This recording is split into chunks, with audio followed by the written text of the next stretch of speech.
이상하지 않나요? 분명 어제보다 더 열심히 살았는데 왜 마음은 더 공허할까요? 남들보다 앞서가고 있는 것 같은데 왜 자꾸만 벼랑 끝으로 몰리는 기분이 들까요? 이유는 간단합니다.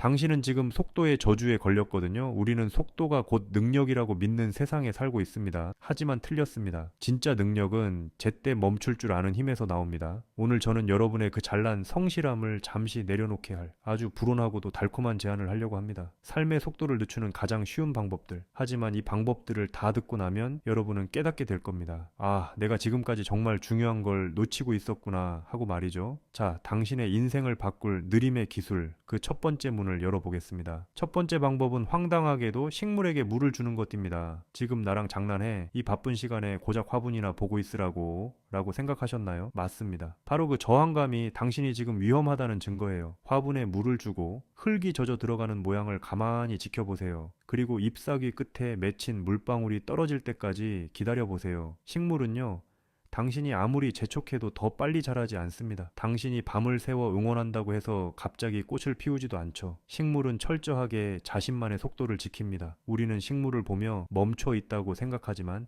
사실 식물은 그 어느 때보다 치열하게 성장하고 있습니다. 단지 우리 눈에 보이지 않을 만큼 느릴 뿐이죠. 여러분의 인생도 마찬가지 아닐까요? 남들의 속도에 맞추느라 뿌리가 뽑혀 나가는지도 모른 채 달리고 있진 않나요? 식물에게 물을 주는 그 3분의 시간은 사실 식물을 위한 시간이 아닙니다. 나도 식물처럼 내 속도대로 자라도 괜찮다는 허락을 나 자신에게 내려주는 시간입니다. 그런데 말입니다. 식물을 보며 겨우 진정시킨 마음을 순식간에 무너뜨리는 주범이 우리 손안에 있습니다. 이 녀석을 정복하지 못하면 당신의 휴식은 영원히 가짜일 수밖에 없는데요.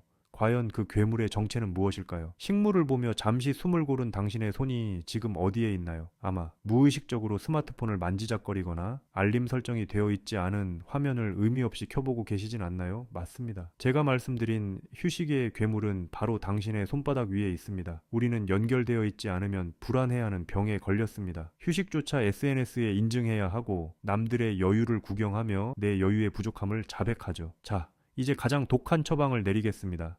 스마트폰의 전원을 완전히 꺼버리세요. 비행기 모드로는 부족합니다. 아예 검은 화면이 되도록 죽여버리세요. 그리고 따뜻한 차나 달콤한 코코아 한 잔을 들고 이불 속으로 깊숙이 들어가 보세요. 처음 5분은 미칠 듯이 불안할 겁니다. 중요한 메일이 왔을 것 같고 세상이 나만 빼놓고 돌아가는 것 같겠죠. 하지만 10분이 지나고 20분이 지나면 비로소 들리지 않던 것들이 들리기 시작합니다. 내 숨소리, 찻잔을 타고 전해지는 온기, 그리고 이불의 부드러운 감촉 디지털 정전은 세상을 끄는 게 아닙니다. 잠들어 있던 당신의 감각을 깨우는 스위치입니다. 폰을 끈 상태로 이불 속에서 뒹굴거리는 비생산적인 시간이야말로 당신의 뇌가 생존 모드를 끄고 회복 모드로 들어가는 유일한 순간입니다. 그렇게 감각이 깨어났다면 이제 서랍 깊숙한 곳에서 먼지를 뒤집어 쓰고 있는 옛 사진첩을 꺼내보세요. 요즘은 모두 클라우드에 사진을 저장하지만 직접 손으로 만질 수 있는 사진첩은 전혀 다른 힘을 가집니다. 빛바랜 사진 속 지금보다 조금 더 서툴고 조금 더 많이 웃고 있던 당신이 보이나요? 사진을 손끝으로 만져보며 그때의 공기, 그때의 냄새, 그때 당신이 가졌던 소박한 꿈들을 되새겨보세요. 추억은 힘이 없다고 말하는 사람들도 있지만 사실 추억은 현재의 나를 지탱하는 가장 단단한 뿌리입니다. 과거의 나를 만나는 시간은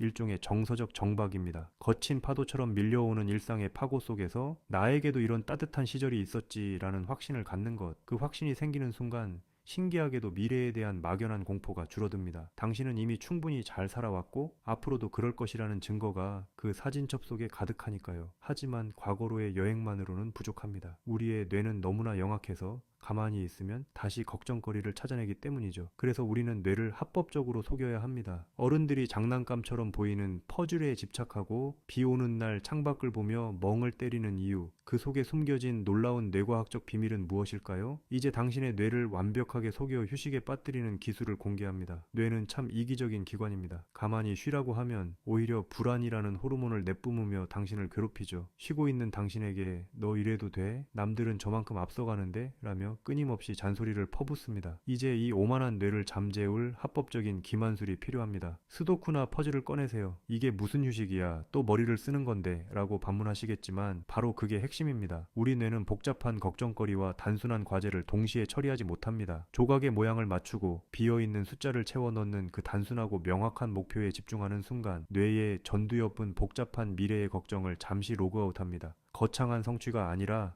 딱 내 손바닥 안에서 해결되는 명확한 성공 경험, 이 작은 몰입은 뇌에게 지금은 안전해, 걱정하지 않아도 돼라는 신호를 보냅니다. 뇌를 쉬게 하고 싶다면 역설적으로 뇌에게 아주 쉬운 놀잇감을 던져주세요. 뇌를 달랬다면 이제 귀를 열 차례입니다. 빗소리, 바람소리, 혹은 시냇물 소리, 우리는 이것을 자연의 소리라고 부르지만 사실 이건 우리 유전자에 각인된 안식의 주파수입니다. 문명의 소음은 불규칙하고 공격적이지만 자연의 소리는 규칙적인 듯 하면서도 변화무쌍한 백색 소음의 형태를 띱니다. 빗소리에 귀를 기울여 보세요. 그 소리가 고막을 지나 뇌파를 안정시키고 곤두서 있던 교감신경을 서서히 가라앉히는 과정을 느껴보세요. 세상의 소음 대신 지구의 호흡에 내 박자를 맞추는 것, 그것이야말로 가장 경제적이고 품격 있는 명상입니다. 이제 몸을 움직여 볼까요? 하지만 운동이 아닙니다. 나를 위한 단순하고 따뜻한 요리를 시작하는 겁니다. 배를 채우기 위한 수단으로서의 식사가 아니라 재료를 손질하고 향을 맡고 온도를 느끼는 의식으로서의 요리입니다. 서툰 칼질 소리,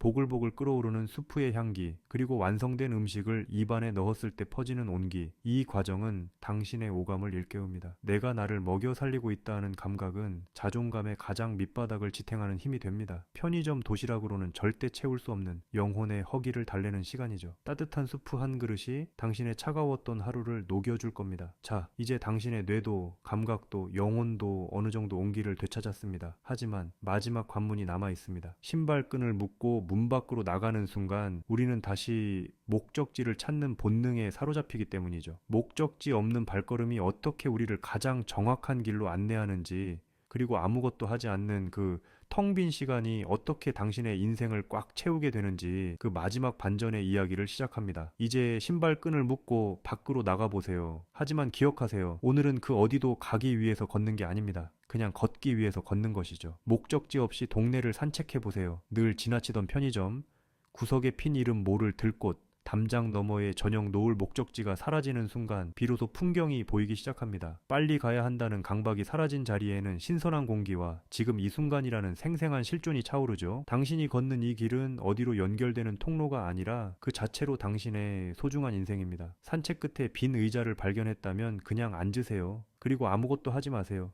스마트폰도 책도 생각도 내려놓으세요. 세상은 당신이 멈춰 있어도 비정할 만큼 잘 돌아갑니다. 하지만 그건 슬픈 일이 아닙니다. 오히려 축복이죠. 당신이 모든 것을 짊어질 필요가 없다는 증거니까요. 아무것도 하지 않는 그 텅 빈 시간에 당신의 영혼은 비로소 숨을 쉽니다. 마지막으로 스스로에게 물어보세요. 무엇이 나를 이토록 등 떠밀고 있는가? 조급함의 실체를 종이 위에 적어보세요. 남들의 시선인가요? 아니면 스스로 만든 완벽주의인가요? 그 실체를 적어 내려가는 순간 당신을 조종하던 불안은 힘을 잃고 한낱 종이 위에 글자로 전락합니다. 원인을 아는 것, 그것이 치유의 시작입니다. 가장 빠르게 가는 방법은 지쳐 쓰러지는 게 아니라 제때 쉬어가는 것입니다. 오늘 알려드린 방법 중 단 하나라도 당신의 일상에 들여놓으세요. 당신은 멈춰 있을 때조차 충분히 아름답고 충분히 가치 있는 사람입니다.